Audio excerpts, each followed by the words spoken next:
Welcome back to my channel. आज की video में हम बात करेंगे एक्यूट डायरिया के बारे में। एक्यूट डायरिया क्या होता है और उसके सिम्टम्स क्या हैं।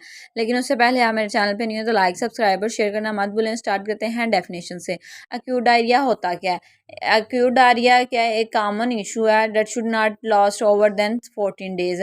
एक कॉमन इशू है जो कि 14 डेज तक ही चलता है। Like any type of diarrhoea it is defined by sudden onset of loose stools 3 या more times a day.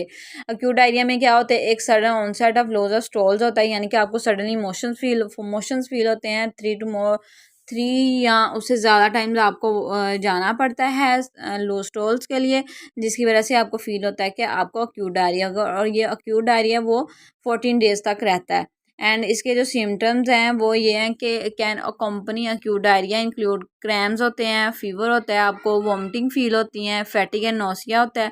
And जो वायरसेस होते हैं एक्यूट डायरिया में, वो बहुत डिफरेंट किस्म के बैक्टीरियाज आपको फील आइडेंटिफाई होते हैं, यानी कि जो छोटे छोटे डिफरेंट काइंड्स ऑफ बैक्टीरिया होते हैं, इनकी डिफरेंट शेप्स होती हैं।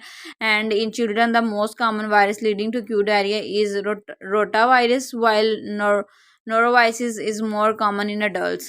के जो चिल्ड्रन हैं उनमें जो डायरिया एक्यूट डायरिया की जो किस्म पाई जाती है वो रोटा वायरस है। एंड जो कॉमन अडल्ट्स हैं उनमें नोरोवायरस की जो डायरिया ना वो उनमें मौजूद होता है।